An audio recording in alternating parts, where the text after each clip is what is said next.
قول لمراتك تغسل لي رجليا. عينيا. حلو كده يا حماية ولا نضفك تاني؟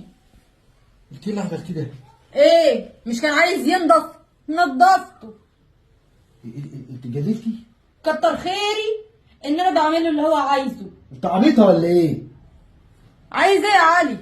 ايه يا ابني اللي حصل ده بجد؟ انا مش مصدق. انت في ايه؟ انت عبيطه؟ اه عبيطة. ليه تعملي كده؟ لو عاوز تاني يا حماية قول، عينيا الاتنين ليك. يا بنتي حصل لك حاجه ولا ايه؟ في حاجه في دماغك؟ لا يا حبيبي انا مش مجنونة، بس اللي يفكر يقل مني هاخد حقي بايدي، مادام جوزي قاعد ولا بيصد ولا بيرد ولا ايه؟ انت ما اديتنيش حتى فرصه ان انا اتكلم لما ابويا قال لي. حقك عليا يابا. ها يا ابني، ده انت مالكش عازه، انا يتعمل فيا كده؟ هو فعلا كان مش هيبقى ليه عازة لو انا ما كنتش جبت حقي، بس انا خلاص مرضية جبت حقي بدراع. بس في حاجه اسمها احترام، كان لازم تحترميني وانا قاعد.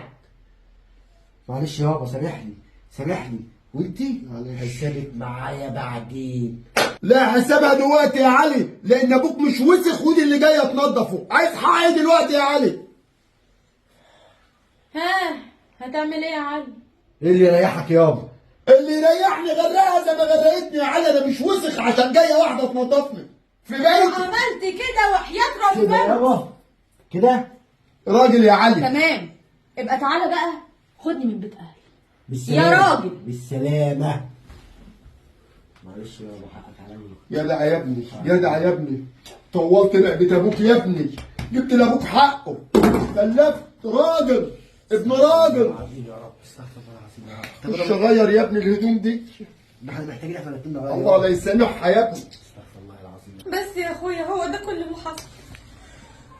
بص يا اختي، انت معاك حق في كل كلمه قلتيها، وكويس برضو اللي انت خدت حقك بايدك، بس كنت ممكن تاخد حقك بايدك بطريقه غير كده. ما ينفعش انك تجيب الجردل وترش في وش ابوه وهو قاعد كده. انت بتقل من جوزك قدام ابوه، وهو كان لازم يعمل كده علشان ايه؟ عشان يرضى ابوه. يعني ايه يعني؟ وبعدين انا على فكره ما غلطتش. الراجل هو اللي عايز ان هو يشوفني ان انا قليله. انا اغسل رجله ايه؟ يا بنت اسمعيني اسمعيني بس، اسمعيني وما تجحشيش في الكلام واهدي. الاصول بتقول ان انا احترم جوزي، ولو جوزي ما جابش حقي اللي انا اتهنت قدامه، يبقى اهلك اللي يجيبوا حقك. انا رحت فين؟ طب ماشي، ليه بقى ان هو ما خلانيش ان انا زي ما انت ما بتقول كده انا غلطت؟ ليه ما يجيش ان هو يشتكي؟ يا روعه مش انت معتبرين ان انا راجل البيت وتشيليه في فوق اي راسي. حاجه؟ اكيد. طيب المفروض بقى قبل ما تاخدوا اي قرار ترجعي لي الاول وتقولي لي. ماشي، بس انا اتنرفزت ان هو ما اتكلمش. ما اتكلمش ايه؟ انت لسه بتقول انا اول ما سمعت جيت أيوة. رشيت عليه. طيب يبقى انت اللي غلطان مش هو اللي غلطان. يعني ايه يعني يا مندو؟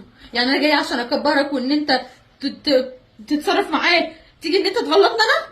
لا طبعا، انا برضو مش راضيه. يا بنتي انا لا معاكي ولا معاه، انا مع الحق ومع الاصول ومع اللي يتقال. الاصول بتقول جوزي قاعد اتغلط فيا، جوزي ما قامش جاب حقي، يبقى ليا رجاله هي اللي تجيب لي حقي. فهمتي ناقصه الكلام ولا ما فهمتيش؟ انا عايز اقول لك اللي انت اتسرعتي، وبالتسرع بتاعك ده هو اللي وداك في 60 داهيه. وكم مره اقول لك اي قرار تاخديه ما تتسرعيش، لان التسرع ده بيودي في 60 داهيه. وانت الصراحه عملت حاجه ما ينفعش تتعمل. يعني ايه انا ابقى قاعد جنب ابويا والقى مراتي بترش الميه على ابويا وافضل قاعد؟ ده لازم انا اقوم اديكي بالجزمه كمان. ما تزعليش مني يا اختي، انا بقول لك كلام في الاصول. ما هو بصراحه وقت الموقف نفسه انا ما عرفتش ان انا اتصرف يا مندو. قول لي بقى انت دلوقتي انا اعمل ايه بقى؟ بص بقى، علشان ما تخربيش على نفسك يا بنت الحلال والموضوع يكبر، زي ما جيت يمين بيت جوزك ارجعي لبيت جوزك. انت غلطانه وجوزك غلطان، صح ولا لا؟ ما انا عمل يعمل. انت رشيت على ابوه وايه وهو رش عليكي، وبعدين يعني ده جوزك يا ست بيهزر معاكي. انا عارف ان انت زعلان ان هو عمل كده قدام ابوه، بس عادي، عدوا البعض عشان الدنيا تمشي والمصالح يعني تتقضى. افهمي كلامي. هو مستحيل يجيلك. ليه؟ لان انت اللي سبت البيت. عارفه لو هو اللي قال لك اطلعي بره او هانك او غلط في اهلك كنا نقدر نتكلم معاه، كنت اقدر اقول لك اقعدي وهو هيجي لحد عندنا راقه. بس انا مش هينفع اقول لك كده لان انت اللي غلطان، انت اللي سبت البيت بمزاجك، يبقى ترجعي بمزاجك. يعني انا دلوقتي ارجع البيت واعتذر له؟ ارجعي البيت وتحكي ولا كأن في اي حاجه، وبلاش تكبري الموضوع علشان شويه ميه يجوا عليك. تمام؟ حاضر يا وحاولي تحسسيه ان انت اللي غلطانه مش هو اللي غلطان، حاولي تحسسيه ان الغلط عليكي انت مش عليه هو، لان هو ما عندوش غلط، الغلط كله عندك انت وانت اللي تستاهلي. هو وصلك ولا تروحي مع نفسك؟ لا تعالى معايا. لا روحي مع نفسك. تعالى معايا يا ماما. اسمعيني، روحي مع نفسك وما تعرفوش. افرض ان هو رفض اصلا ان انا ارجع ولا اتكلم، يبقى انا ساعتها اتعامل. لو عمل كده يبقى هو مش ابن اصول ومش وهانت عليه العشره. بس اعملي اللي قلت لك عليه، ما تعرفش ان انت اصلا جيت عندي خالص. يلا قوم. حاضر. قوم بقى عشان يستعوقك، يلا قوم. ماشي. وافتح تليفونك لو قافلاه عشان يعرف يتواصل معاكي. يلا قوم. مش عارف هي قافله تليفونها ليه. افتح يا ابني الباب. بيكون مين يعني يا ناقصه؟ ايه ده؟ روعه؟ ايه اللي جابك؟ انا ايه؟ انت مش قلت انا ماشيه؟ انا اسفه يا عمي، يا حمايه، انا اسفه، انا اسفه يا علي. اسف على ايه؟ على خلاص يا ابني، خلاص طالما جات واحتضرت يا ابني، خلاص مسامح كريم يا ابني. بصي يا حمايه، انا عارفه اللي انا عملته ده غلط، وانا وقتها والله العظيم انا حرفيا انا ما كنتش عارفه ان انا افهم الموقف كويس، ويمكن اما قعدت مع نفسي كده شويه حسبت ان انت زيك زي والدي، وان انا ما ينفعش ان انا لو والدي قال لي على اي حاجه حتى لو انا مش عاجباني ارفضها له او اتنيها له، يا بنتي وفي نفس معلش. الوقت انا غلطت فيه. انت جوزي. حطيتني في موقف كنت في نص هدومي. حقك عليا، وادينا اهو جايه ان انا بصلح موقفي. خلاص مش يا علي، قابل. ما هو انا عديت حدودي برضه يا علي. لو مش لا قابل يابا اعتذاري. انت زي ابوها يعني، ايه المشكله؟ مش معلش يا كانت ابني. قالت انا مش قادره. لا معلش يا ابني، لو انت اللي طلبت ده ماشي، معلش. لا انا والله. كانت تقالة مني ان انا طلبت لا. وحسيت ان انا بعدها غلطت، بس هي اتسرعت لما هنت. والله العظيم ابدا، انت فوق راسي، انت زيك زي ابويا بالظبط.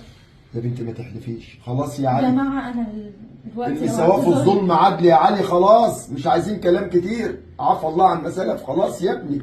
لو مش مسامحني يا علي انا عادي ممكن ارجع بيت اهلي. سامحها سامحها يابا يا ابني، سامحها.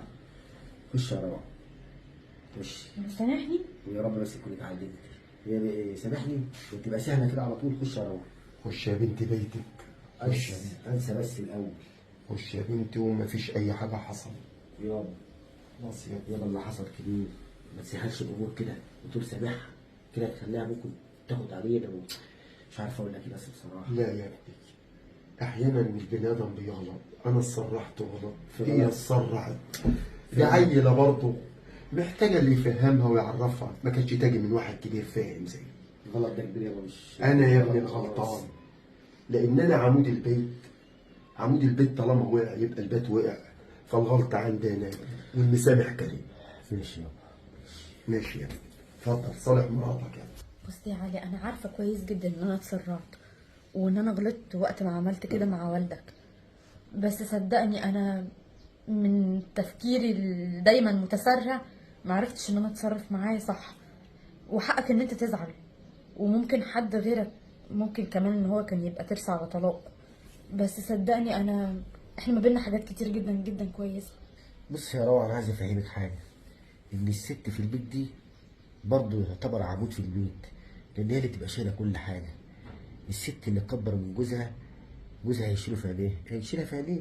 ولا انا كلامي غلط؟ انت كلامك صح وطول عمرك صح، عمرك ما غلطت في حاجه، بس انا اوعدك ان انا عمري ما هغلط تاني، ودايما هتكون فخور بمراتك، مش هقلل منك خالص. انا عايز اقول لك برضه يا بنت الناس، حافظي على بيتك، ما تخسريش بيتك لمجرد حاجات صغيره. ده راجل كبير يعني يعتبر زي ابوكي، ولو الكلمه اللي قالها ما عجبتكيش كنت جيتي على جنب معايا في الاوضه وقلت لي يا علي شوف ابوك بيقول ايه، كنت هعرف اتصرف. لكن توقعي نفسك وتوقعيني في غلط قدام ابويا. لما رشيت عليك الميه كان لازم اعمل كده، عشان لو ما عملتش كده كنت هبقى اقول لك ايه، كنت هبقى قدام ابويا وفي عينيه صغير قوي. من غير ما تكمل كلامك انا عارفه كويس جدا اللي انت بتقوله وحقك، ومتفهمه جدا الوضع بتاعك، بس انا عاوزاك تفهم حاجه، انا عمري ما كنت هفرح ان انا اكون في بيت اهلي، او ان الموضوع يرسى ما بيننا على طلاق. احنا ما بيننا عشرة وحاجات كتير جدا جدا كويسة، وانا مش هفرح ان انا اخسرك. واذا كان على والدك، انا بجد انا بعتبره من هنا ورايح ان هو زيه زي والدي بالظبط، وعايزين ان احنا نكمل في بيتنا. خلاص يا علي، سامحها عشان مسامح كريم يا ابني. خلاص ماشي، انا بسامحك يا روعه.